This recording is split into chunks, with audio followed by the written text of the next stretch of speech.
Salut les gars, comment vous allez? C'est Tonton Cousteau, il est là. Alors les gars, nous devions aujourd'hui d'en parler un tout petit peu de l'actualité dans la politique au Cameroun. On vit dans des élections présidentielles et comme vous le savez très bien, l'élection présidentielle arrive à la vitesse V. Donc nous sommes censés tout simplement continuer à pousser dans le message, inciter la jeunesse dans le Camerounais, et particulièrement dans le peuple camerounais, à prendre dans son destin en main. Donc il est force de constater qu'en ce moment, nous avons un candidat d'enfantin, en l'occurrence M. Biya. M. Biya, en quelque sorte, il est en train de nous faire du réchauffé. Et ces alcoolites, je dirais tout simplement dans des personnes l'entourant ou sont partis dans la politique, en l'occurrence dans le RDPC, et en train de rouler dans du resservi, dans du réchauffé. Ils nous prennent en réalité pour des stupides. Ils oublient que nous avons vu ce film de nombreuses fois. Biya nous l'a servi en 98. Quel âge il avait en 98? Et je crois qu'en 98, nous nous sommes fait un peu avoir, puisque Biya est resté encore pour pendant 7 ans, alors qu'en réalité, il n'avait pas cette légitimité d'être président au Cameroun, ou je dirais tout simplement le dictateur du Cameroun. Alors, cette fois-ci, ils croient qu'ils peuvent tout simplement refaire la même chose plusieurs fois, comme on dit en anglais, over and over, and getting the same result. J'ai traduit tout simplement obtenir le même résultat. Mais cette fois-ci, le peuple n'est pas dupe. Le peuple ne se laissera pas duper. Puisque nous savons tout simplement que M. Biya est en train tout simplement de nous proposer une candidature par procuration. Procuration, ça veut dire quoi? En réalité, il sous-entend, ou bien il est sous-entendu que Biya ne va pas briguer tout simplement dans la présidence de la République ou bien se présenter pour un nouveau mandat, mais en réalité, tout simplement dans se faire, comme on dit en anglais, derrière les partisans des signes, pour en réalité faire élire de façon inconstitutionnelle, de façon unilatérale, pas des fautes de bourrage, pas des fautes effectivement truquées, pas des bourrages dans des unes, pas des métaux dans les réalité non orthodoxes. Pour pouvoir tout simplement dire M. Biya. En réalité, c'est ça qu'ils sont en train de nous servir. La question que toi, qui est au Cameroun, toi, Camerounais, toi, citoyen non Camerounais, tu devras te poser, c'est de savoir où est M. Biya. As-tu vu M. Biya sur un plateau de télévision expliquer effectivement dans son bilan politique à la tête de l'État depuis 43 ans? Non. As-tu vu Biya officiellement annoncé dans sa candidature à l'élection présidentielle d'octobre qui arrive à grande vitesse? Non. As-tu vu Biya faire un meeting politique au Cameroun? Parce que logiquement, quand nous sommes en année électorale, il devrait forcément avoir des meetings politiques organisés par des candidats, même s'ils ne sont pas officiellement déclarés. Parce que en quelque sorte, la Constitution, en quelque sorte, voilà, en réalité, légitime la candidature des postulants par le biais tout simplement de la publication des listes de participants des candidats à l'élection présidentielle. Mais dans ce cas, en l'occurrence, c'est qu'il en se passe dans la plupart et dans la majeure partie des cas où des démocraties avancées, les candidats savent qu'il y a une échéance électorale et ils commencent à se préparer à cette échéance électorale un an ou quelques années avant, tout simplement parce qu'il faut l'arbourer dans le terrain, il faut faire de la campagne effectivement de sensibilisation, il faut diffuser le message, comme on dit en anglais, spread your program, spread, what you offer, for the destiny of the country. Mais avez-vous vu Biya, par exemple, faire un meeting politique Avez-vous vu Biya, par exemple, faire de la campagne électorale dans les 10 provinces du Cameroun? Non. Mais en l'occurrence, on voit certains personnages, tout simplement, membres du RDPC, en train de venir sur les plateaux de télévision, essayer de faire campagne, tout simplement dans la place du candidat, ou bien du sous-entendu d'un candidat qui est censé mener le combat électoral, le combat politique, afin tout simplement d'être élu. Mais ça, on ne le voit pas. Je ne sais pas, M. Gogo, c'est lui aujourd'hui dans le candidat du RDPC, ou tout simplement dans l'incarnation phénotypique, tout simplement de M. Biya. Je ne sais pas. Nous nous posons énormément de questions. Tout ça, c'est un peu flou, tout ça, c'est un peu trop.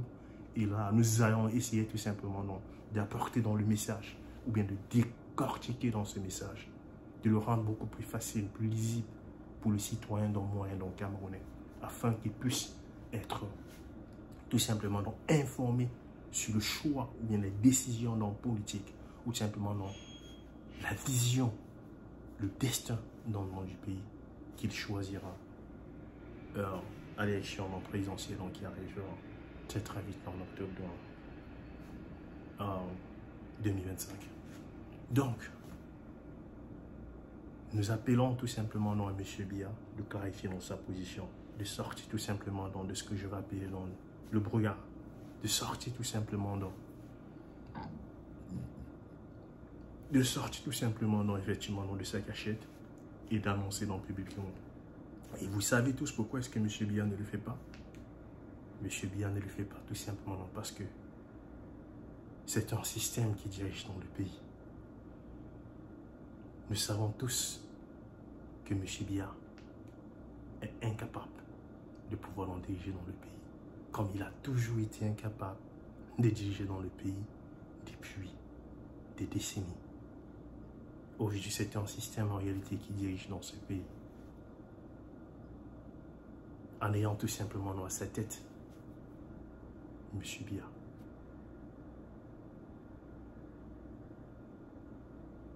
C'est juste pour vous donner un peu un ordre d'idée, tout simplement essayer d'imaginer sur quoi la jeunesse, ou tout simplement le peuple camerounais, en face. C'est la raison pour laquelle nous devions être méthodiques. C'est la raison pour laquelle nous devions être vraiment pointus. C'est la raison pour laquelle nous devions être stratégiques. Nous devons choisir notre bataille.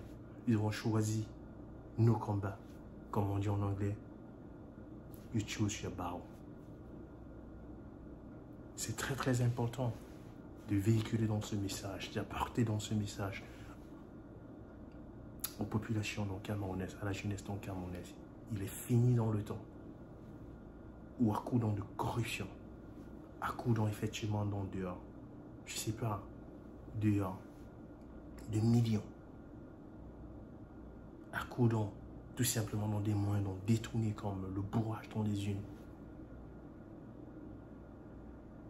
le trucage par exemple dans des élections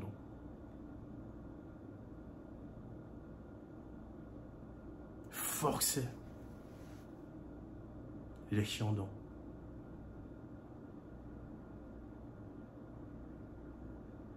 membre du gouvernement, d'un président, ou tout simplement d'un leader politique. C'est fini dans ce temps. Ce temps, il est révolu. Tout simplement parce que la jeunesse a dit, elle ne se laissera pas faire en 2021. Donc, la question tout simplement de savoir, et elle est posée, et elle est lancée, c'est comme par exemple une graine d'eau ou un grain de sable que tu lances dans la mer. C'est tout simplement de savoir où est M. Biya. Pas de candidature par procuration en 2021. Si Biya veut être candidat à l'élection présidentielle, ce que nous désapprouvons profondément, sévèrement, durement. Alors, il a le droit d'aller sur les plateaux de télévision et d'expliquer aux citoyens camerounais, à la jeunesse sacrifiée du Cameroun, quel a été son bilan depuis 43 ans à la tête d'un pouvoir. Et je dirais depuis plus de 60 ans, en tenant compte que Biya est aux affaires gouvernementales depuis les années 60. Alors, M. Biya, la parole t'est donnée. Alors, le RDPC, la parole vous est donnée. Allez sur les plateaux de télévision, demandez à votre candidat d'expliquer quel a été son bilan en 43 ans. Et je me limite juste en 43 ans. Parce qu'en réalité, je veux vous accorder un tout petit peu de crédit. En 43 ans, quel a été votre bilan? Alors, on va parler dans de ce bilan. On va parler dans de ce bilan. Le taux de chômage, 80% au Cameroun. Et je suis encore modeste, parce que 80%, je crois que c'est vraiment dans le minimum. C'est le B à bas, en fait, comme on dit au Cameroun. Mais expliquez-nous, quel a été dans ce bilan en matière de chômage? On a des générations sacrifiées au Cameroun. Des jeunes diplômés, sans emploi. Parce que la corruption gangrène toutes les couches de la société. Et même quand ces jeunes, après avoir été diplômés des grandes écoles au Cameroun, sortent, n'ont pas de boulot, et à un moment, on décide tout simplement de se lancer dans des activités, je dirais, personnelles, ils sont carrément acculés au cou par des corrompus dans du système qui les arnaquent à tour de rôle, les acculent dans d'impôts, des impôts qui ne sont même pas constitutionnels, tout simplement parce que c'est la loi de qui est le plus fort. Voilà donc pourquoi la jeunesse camerounaise aujourd'hui, elle n'en peut plus. Nous voyons donc des citoyens camerounais se noyer. Et ça, c'est un problème qui est purement nord-africain, notamment dans la France-Afrique, où nous voyons des richesses dans des pays africains pillés, poussant dans effectivement un exode vers l'Occident, de la jeunesse qui en réalité meurt dans la mer, tout simplement parce qu'elle a besoin de se rendre à l'étranger, parce qu'elle pense que l'herbe est verte ailleurs. C'est un exil non forcé. Un exil parfois qui est aussi non forcé par des phénomènes tout simplement d'oppression. D'oppression dans un système qui les empêche de pouvoir s'exprimer, de pouvoir dynamiser dans le pays, de pouvoir apporter tout simplement dans ce que je vais appeler du capital, le capital intellectuel, le capital scientifique, le capital moral, à la progression et à la gestion du pays. Ils sont mis au silence. Ils sont brutalisés. Ils sont sacrifiés.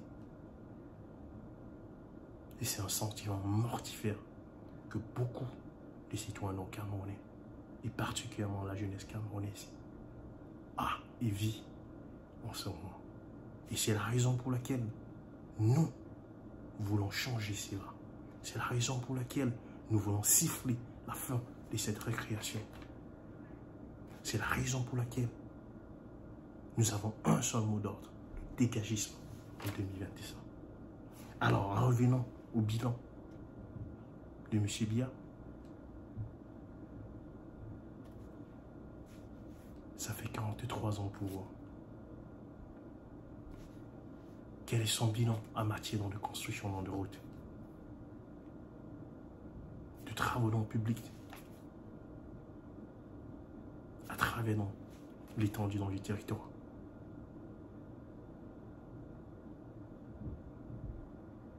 Rien ne me vient à l'esprit. Il y a aujourd'hui de nombreuses zones du pays qui restent enclavées, tout simplement parce qu'il n'y a pas de route. Quel projet cette administration, ce gouvernement a pu développer en 43 ans pour pouvoir, qui est de notoriété, qui est en réalité connu du grand nom public? Rien. Ils ont passé dans des décennies à tout simplement dans se servir soi-même, dans de servir dans le peuple. Et c'est la raison pour laquelle, une fois de plus, toi, le citoyen lambda, nous voulons tout simplement donc que tu mettes ton bulletin dans les... afin de dire non, de dire stop. Voilà pourquoi nous sommes là. Nous passons tout ce temps à pouvoir nous sensibiliser, informer dans les citoyens en moins, afin qu'ils connaissent ses droits, et afin qu'ils puissent comprendre et faire, ou tout simplement donc, prendre une décision réaliste, une décision mesurée, calculée, pensée et utile. Voilà dans le combat, parce que nous ne sommes pas ici pour pousser tout simplement donc, à la force, ou tout simplement non pousser à la violence. Nous sommes là tout simplement non pour informer, éduquer et en même temps changer la destinée du pays uniquement non par la voie électorale, pas les urnes, même si on sait qu'il y a énormément d'obstacles qui se dressent devant nous. Mais il y a un vent qui est en train de tourner en ce moment. Parce que le peuple en a marre. Tu ne peux pas opprimer quelqu'un pendant des décennies et espérer qu'à un moment donné, cette personne continuera dans la trompe. Parce qu'elle en a pris sur tellement qu'à un moment donné, elle se dit non. Je préfère donner dans de ma vie. Je préfère dans me battre pour les idées auxquelles non je crois. Tout simplement que de continuer à souffrir en silence. Voilà pourquoi le peuple aujourd'hui est déterminé, est décidé à mettre fin à son cauchemar. En revenant toujours au bilan du RDPC et de M. Biya en l'occurrence, quel est son bilan en matière de santé dans le public?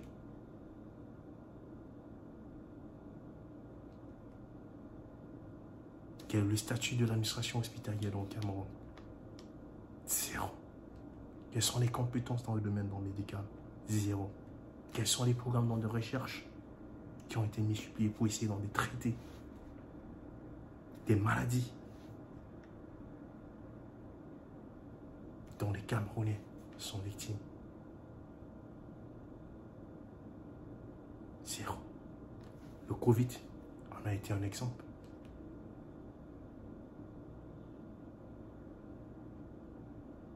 Ça a permis de démontrer dans les lacunes, l'incapacité, la mauvaise ingérence, éjection des personnes non représentant dans ce secteur public et ce secteur gouvernemental.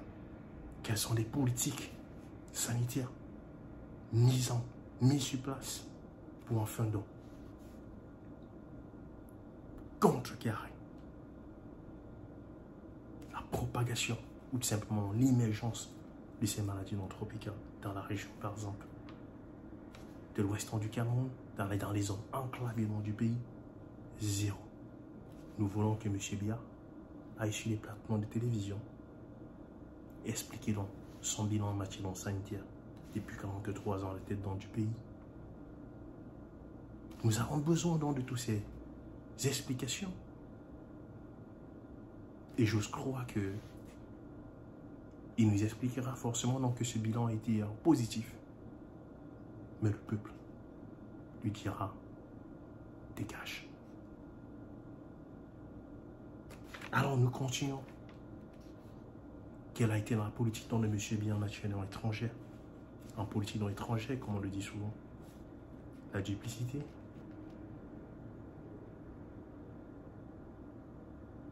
Servi dans les intérêts dans des gouvernements étrangers.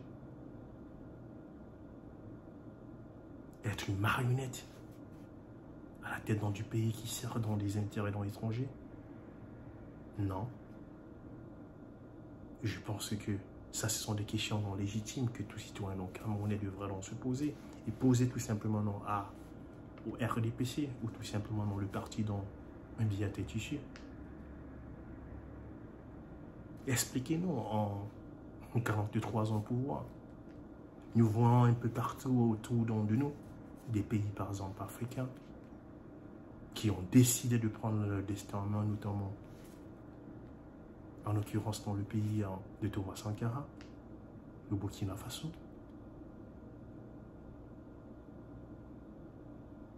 Et nous voyons aujourd'hui ce qui se passe un peu partout autour, notamment au Mali. Nous voyons ce qui se passe un peu autour, dans la région, dans la sous-région en quelque sorte. Nous voyons des populations qui de plus en plus décident en réalité de prendre leur propre destin en main et de dire non à l'imposition des volontés venir de l'extérieur et au désir tout simplement de centrer ou de centraliser dans l'action dans le public sur le peuple, de servir dans le peuple d'abord et ensuite se servir. Même si se servir ne devrait jamais être une option pour ceux qui prétendent représenter le peuple. Peut-être se servir dans le sens améliorer à travers dans sa personne l'image du pays et attirer dans les investissements dans l'étranger vers le pays. Là, en se servant dans soi-même, en servant dans son image, tu, en tant que représentant, sers effectivement dans les intérêts de ton pays. Mais en politique dans l'étranger, ça a été quasiment dans la continuité dans la France-Afrique. Ça a été tout simplement dans la continuité, je vais dire, d'une politique effectivement qui nous conduit droit dans le mur et qui consiste tout simplement à exproprier les richesses du Cameroun au profit des nations étrangères. Je me pose souvent la question de savoir combien de dirigeants camerounais ou bien tout simplement de membres du RDPC ont la double nationalité. On entend tout simplement parler je dirais, de la double nationalité dans la constitution camerounaise et qui a été en général probée par ce que je vais appeler la politique du gouvernement actuel. Puisque le but est tout simplement de contrecarrer les actions politiques, bien des marqueurs politiques que forcément la diaspora doit engager, la diaspora doit active, peut mener à l'endroit effectivement de la politique effectivement gouvernementale ou bien locale, afin d'attirer ou bien de mettre simplement un accent ou bien de mettre en ligne la malgérance, la malgouvernance, la gabegie financière. Et tout ça,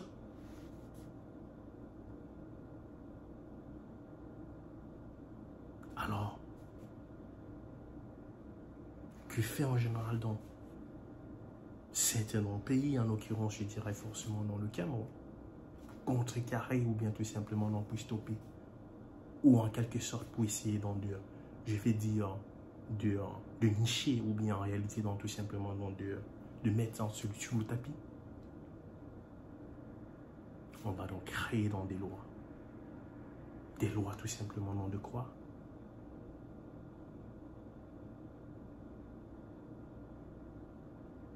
D'impossibilité de pouvoir en parler de son pays en tant que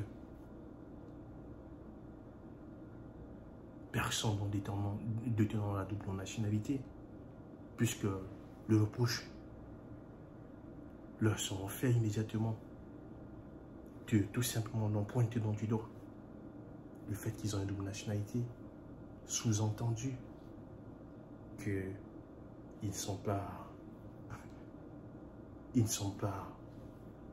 légitimes à parler des problèmes qui touchent leur propre non-nation, la nation dont ils sont issus. Ça, ce sont des procédés, ça, ce sont des méthodes qui sont en réalité dévolues.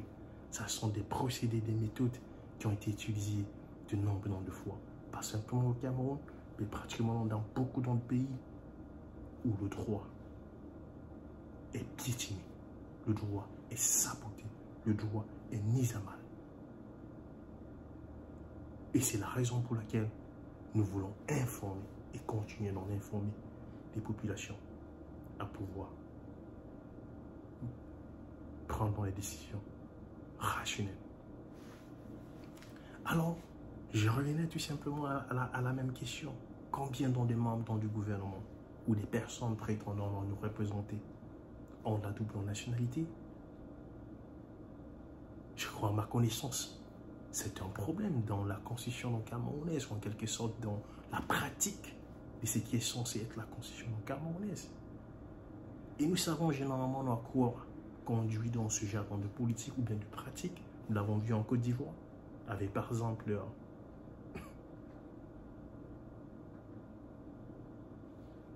le président actuel. Vous vous souvenez, il a fait par exemple Ouattara, être né de Pierre de Mère, ivoirien. Vous vous souvenez donc effectivement de tout cela. Donc nous ne voulons pas de ça, nous ne voulons pas de guerre, nous ne voulons rien de tout cela. Mais nous voulons tout simplement donc alerter et marteler le message. Non à la division, mais oui à l'unité dans du pays. Et cette pratique, elle devrait être mise à bas, elle devrait être arrêtée.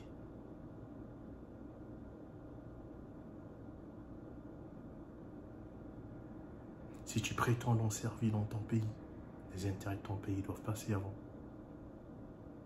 Mais c'est impensable. Et je me souviens, il y a quelques années, dessus le leader chinois qui, sur un plateau de télévision et dans une interview, disait qu'il est vraiment choqué de rencontrer par exemple des représentants de certains pays, de nos pays, je ne vais pas citer, qui en général se prétendent dans une certaine nationalité et en réalité espèrent servir tout simplement le peuple, alors qu'ils ont forcément fait allégeance à des nations étrangères. Mais c'était un scoop, mais ça n'a jamais été repris dans des médias, par exemple, non traditionnels, dans locaux, tout simplement parce qu'il y a une sorte de censure. Il y a une sorte effectivement de volonté de briser dans la dissidence, de briser dans effectivement dans toute parole ou toute voix dans la dissidence. Et là, nous demandons tout simplement dans RDPC de bien vouloir donc expliquer ce bilan aussi désastreux. Après 43 ans à la tête du pouvoir. Ça, c'est des choses dont nous voulons avoir dans des explications. Alors, je parlais tout à l'heure de M. Belobouba Magaré. Nous revenons par exemple dans la province du nord du Cameroun. Combien d'universités par exemple dans le nord du Cameroun ont été, je ne sais pas, ont été renouvelées, ont été améliorées. Combien d'universités ou tout simplement dans de programmes dans l'agriculture et tout ça. Là, je reviens sur le plan par exemple agricole, mais qui touche en même temps aussi à la politique dans ce que je vais appeler économique ou bien agroalimentaire dans le monde du pays. Combien effectivement ou bien tout simplement l'élevage dans le nord du Cameroun. Combien de politiques ou bien de subventions ou bien tout simplement de politique dans ce domaine a été mis dans mes pieds et a produit dans des résultats impressionnants. À mon avis, je n'en vois pas. On est toujours resté à un élevage traditionnel.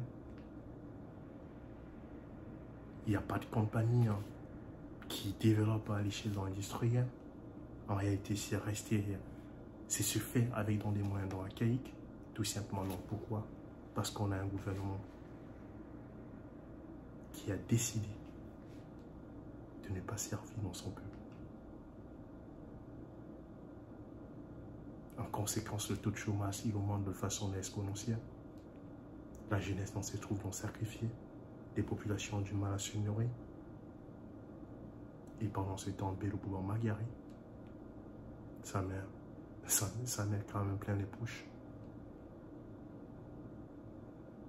Donc, nous revenons effectivement encore à la même question.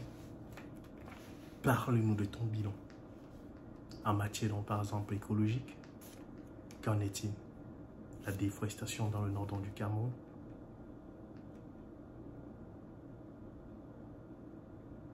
Qu'en est-il? Des arbres qui sont quasiment non coupés à coups de machettes et envoyés quasiment à l'étranger, avec des retours dans son investissement de l'ordre de 0, plongeant de plus en plus la jeunesse dans le Cameroun et dans la pauvreté. C'est ça dans le bilan.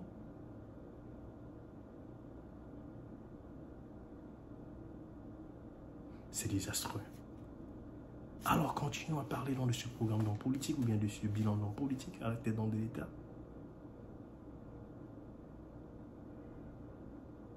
De budget de la jeunesse, d'éducation nationale.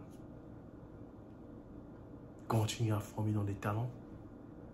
Faire penser à la jeunesse au éduqueur, obtenir des diplômes. C'est tout simplement de l'inutilité.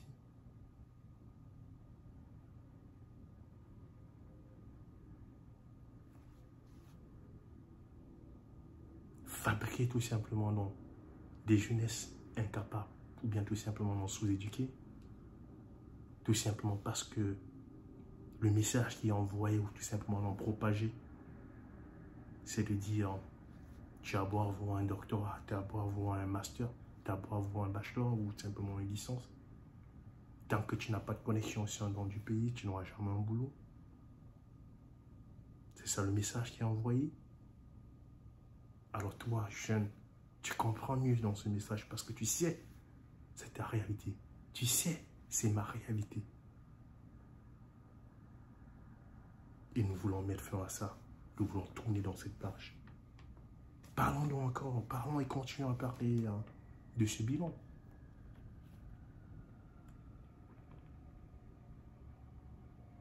Parlons-en.